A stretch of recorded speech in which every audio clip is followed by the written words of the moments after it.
Well, I won't address the question of my remarks on October 7th because we already went over that ground in the previous program, and so it would be a waste of your viewers' time if I were to revisit that. Yeah, that's fair enough. So let me deal with the Yeah, thank you. So let's deal with the substantive issue. Number one, what you seem to be describing as a new development, namely Israel's indiscriminate assaults in Gaza, that's hardly a new development, with all due respect to you. I've lost the sound. Israel from literally day one set out as its goals. So if I can quote, first of all, the defense minister, there will be no electricity, no food, no water, no fuel.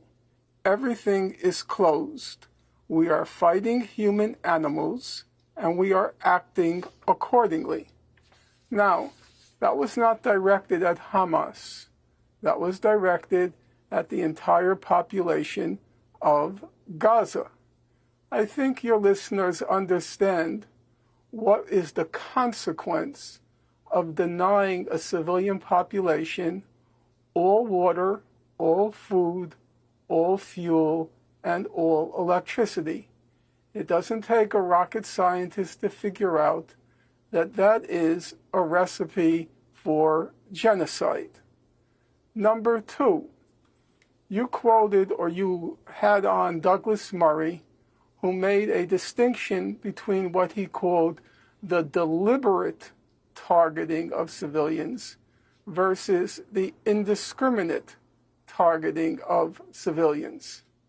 Not to want to sound pedantic, but Israel's leading authority on international law is a fellow named Yoram Dinstein, who I'm sure Alan Dershowitz knows.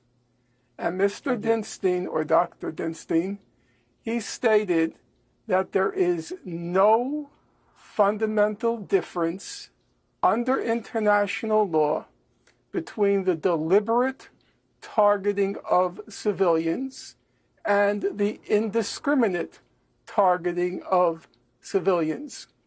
There is no substantive difference. Therefore, under international law, according to Yoram Dinstein, Israel is targeting the civilian population of Gaza.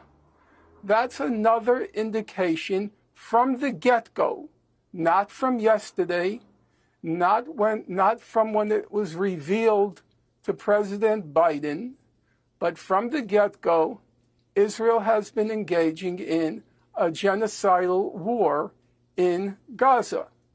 Now, the genocidal war takes various forms. Again, I'm going to cite you old quotes. So let's take Giora Eiland, who was the head of Israel's National Security Council, the equivalent of our CIA. And he said, quote, Israel needs to create a humanitarian crisis in Gaza. Gaza will become a place where no human being can exist. Now, I'm not here to try to persuade Mr. Dershowitz or Professor Dershowitz. I am here to try to enlighten your listeners. So I would like them to cogitate, to meditate over what does it mean to say Gaza will become a place where no human beings can exist. Mr. Eiland, the former head of the National Security Council, went on to say, severe epidemics in the south of the Gaza Strip will bring victory closer and reduce casualties among IDF soldiers. And then there is Mr. Netanyahu, the prime minister.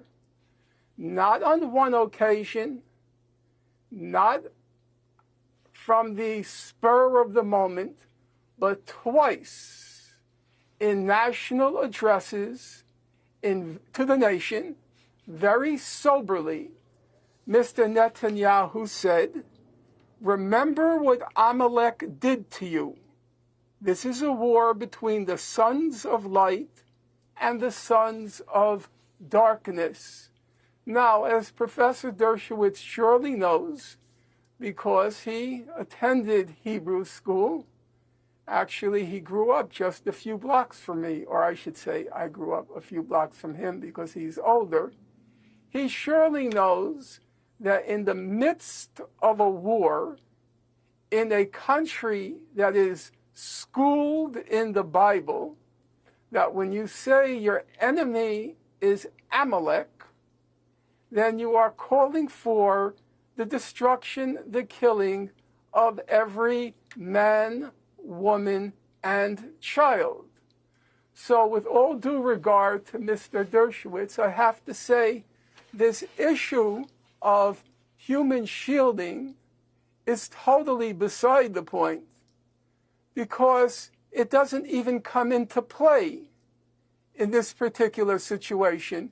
The orders from the get-go, denying food, water, electricity, and fuel to the entire civilian population, the order from the get-go to turn Gaza into a place that is not able to sustain human life, the order from the get-go in this battle between the sons of light and the sons of darkness. Okay. I repeat, I do not believe it requires a rocket scientist to figure out that from day one, which is to say 2 months I get the point. ago, You've made the point. Israel has been waging a war of genocide in Gaza. You've made the point. Thank you so much. You've made the point.